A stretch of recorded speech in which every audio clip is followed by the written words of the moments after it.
Imagine this. You sit across from someone who asks a question so piercing, so unervingly precise, that your carefully constructed mask begins to crack. Not through force, but through the quiet violence of truth.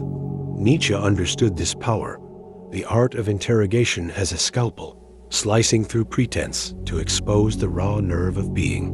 What if the right question could unravel a person entirely? Not by demanding answers, but by revealing the lies they tell themselves.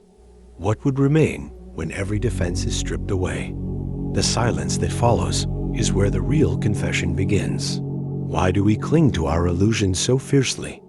Nietzsche saw it as a survival mechanism, a way to endure the unbearable weight of existence without crumbling. Carl Jung called it the shadow, the suppressed truths we bury to maintain the fiction of a coherent self.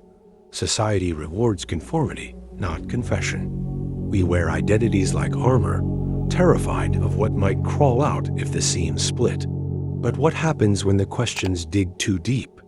The mind resists, deflects, distracts, because to answer honestly would mean facing the abyss within. And yet, isn't that where true freedom begins?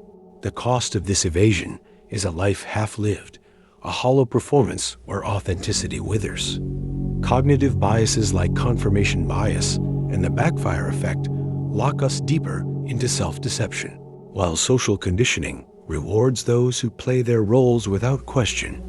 Nietzsche warned of the herd mentality, a world where people echo prefabricated truths, too numb to notice the chains. But beneath the surface, the repressed self festers, manifesting as quiet desperation, unexplained rage, or the knowing sense that something vital is missing. The real prison isn't ignorance.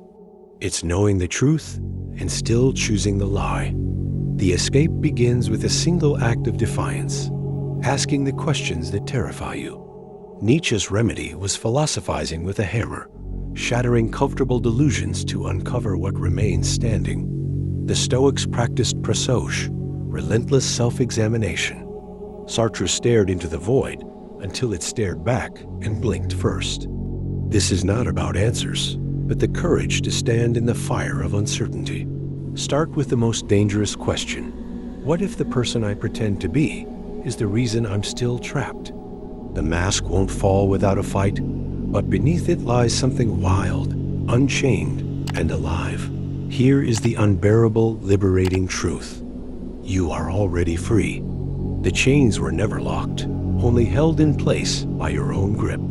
Every lie you've swallowed, every role you've played, was a choice masquerading as necessity.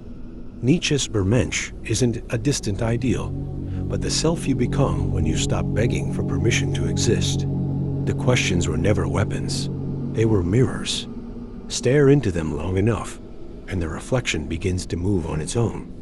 Now, what will you do with this monstrous, magnificent freedom? The answer is written in the silence after the last lie dissolves.